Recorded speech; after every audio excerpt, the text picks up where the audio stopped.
Welcome, welcome, welcome. Welcome back to another edition of Encourage a Life Christian Counseling Center. These are our encouraging, empowering videos where we talk about mental health issues. We encourage your heart, your minds, and your soul to get out there and be the best you that you can possibly be. Visit us online at gwoeministries.com where you can come ask questions. You can actually tap on and schedule an appointment, callbacks. Visit us again, gwoeministries.com. You can also email us at encouragepressllc@gmail.com or give us a call, 856-332-8226. We may not always be there right away to capture your calls, but we will return your call within 24 hours. So don't forget to leave a message with a callback number. We will get back with you. Again, we just want to say thank you so much. Thank you for joining us on these videos. Again, you know that you can email us with any topics, things, questions that you may want us to address on these videos as well. Again, encouragepressllc@gmail.com. Again, I'm Tanya Jones, your professional counselor and life coach. Hey guys, how are you? Today I want to talk to you about something personal in a sense that a lot of women have come and talked to us in our groups about relationships, past relationships. And I want to start off by saying this. People will do to us what we allow them to do. And that goes for relationships, men and women alike. But since we deal with a lot of women in group, I'm going to be talking about women in relationships, whereby relationships that women may have stayed in for a while. I'm talking years, where these relationships have been very, very unhealthy, unproductive, and been abusive in a lot of ways. And I'm not talking about physical right now. I'm talking about emotional abuse. And a lot of times that's where we start at. We start at the why. Why did you stay? And a lot of times what we're doing is we're hoping against hope. We're hoping that he'll change. We're hoping that he will be who we have a desire for him to be, do what we have a desire for him to do. So what we're left with is a lot of unfulfilled, empty, hurt, and disillusioned, dejected women, so to speak. I myself have found that I was in a relationship such as that. Many of you know that I am widowed, lost my husband in 2006. But I've experienced a relationship whereby I was hoping against hope, right? Hoping that this person will change, hoping that this person will, be that person, so to speak.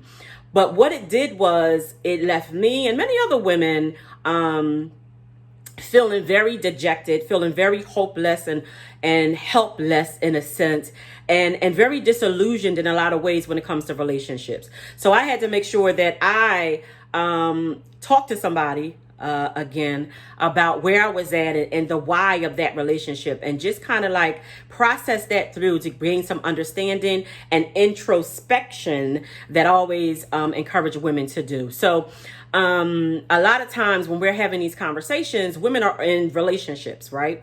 Whereby they're carrying this baggage in and they're reacting, right, as if they're still in this unhealthy relationship that they may have just gotten out of.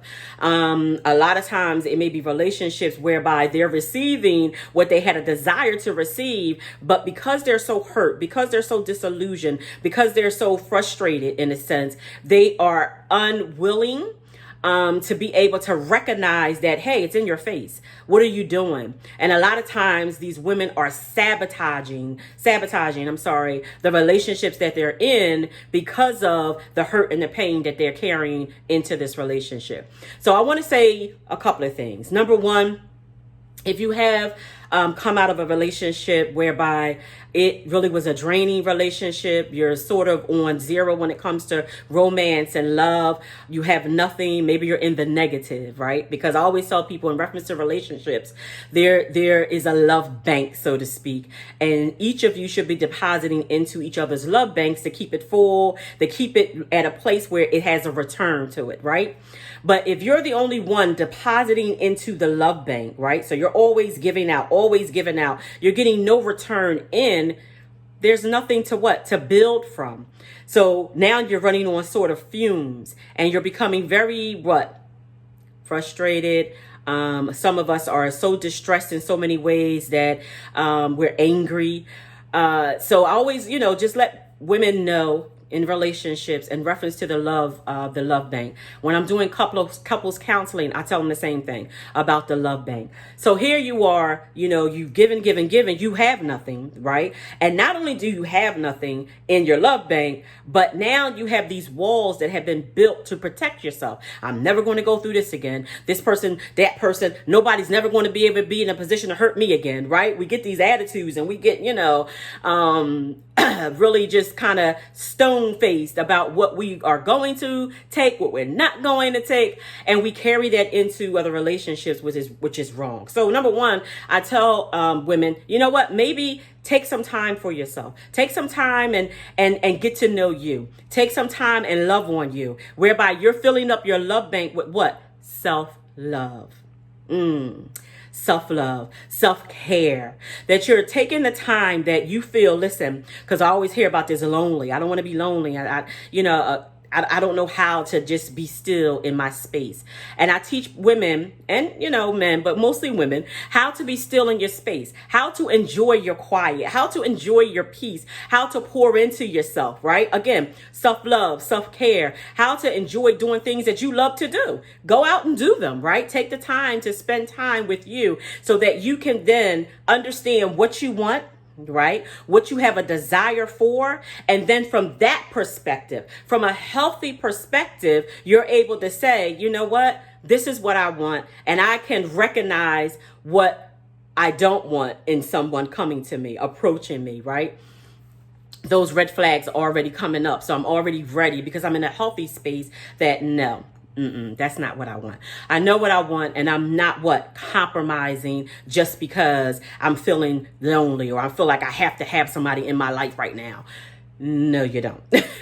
Again, that kind of self-love. Number two, I want to just encourage you that, okay, you're pouring into your love bank. You're pouring into this self-love, self-care for yourself, not to be distracted by what other people think and believe you should be doing. Because once that happens, you start doubting where you are and start thinking like, well, maybe I should go back to. Well, maybe I should try it again. And you're thinking about going back into an unhealthy, unproductive relationship and space that you just come out of. So be careful who you surround yourself with, because people will tell you at a certain age, you should be married, you should have kids, you should have a house, you have a car. Who is saying these things? You're trusting and believing God for his timing in all that you do. Number three, and most important, and I didn't make it number one because I had to get you to a place where you were in a healthy place, a healthy frame of mind. Listen, some of us really need to look at our spiritual life, assess where we are, really assess where we are spiritually as it relates to our relationship with God. Because some of us, if we're honest with ourselves, we're mad at God. We're mad that things have happened in our life. We're mad at the decisions we made, the choices that we made, how they turned out. And we're blaming God in a sense, right, for where we are and what we don't have and what we have a desire for. And we got to come to terms with that. I'll share with you that when my husband passed away in 2006, I was disillusioned. I'm thinking to myself, wait, we are great Christians. We love the Lord. We go to church. He was a deacon. I was a deaconess. We were so involved in church. And I'm thinking, how did this happen to my husband, who was 48 years old? And it left me feeling really, confused. And when I really did some introspection, right, I'm mad at God. Like, God, come on, what? And you still want me to do ministry? You still want me to preach and teach? And oh man, come on. So I had to do some introspection for myself and get to a place of understanding. I was angry. Okay. I was angry and I had to deal with that.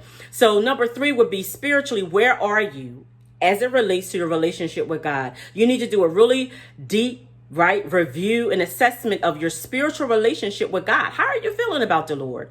And gaining, again, building, right? Spiritually where you need to be in God in reference to your relationship, walking with him, talking with him, praying and praising and connecting with a ministry if you're not already connected with one, or reconnecting if you are connected, reconnecting with your ministry and with the things that maybe God has spoken to you to do. So those three things I want you to really think about.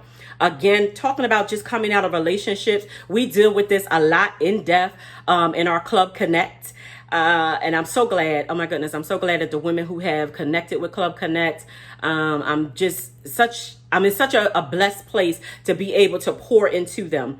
And I want you to be a part of Club Connect as well. Again, where you're going to get some more in-depth things that you can walk with, you can take with. And again, you are able to connect with somebody on a one-to-one, on a monthly basis, just to be able to pour into you, to be able to strengthen you spiritually, to be able to meet you where you are, just to talk. Hey, hi. Sometimes we don't want to, talk with our girlfriends, so to speak. It's some things that we need some deeper introspection of, right? And on. So Club Connect. Visit us at gwoeministries.com. Click on services, scroll down, and click Join Club Connect. We want to see you there. We want to be able to help pour into you. That is my desire. I have a heart for women. I have a heart for women who have a desire for business. So again, connect with us. We're doing some great things, and I'm so happy and blessed to be called, right, to this space and this time of the Lord and do what God has called me to do. So again, be encouraged, stay encouraged, be free. We love you. I am your, again, professional counselor and life coach. We love you. Please visit us, gwoeministries.com. Email us at encouragepressllc@gmail.com. Call us 856-332-8226. God bless you. Love you.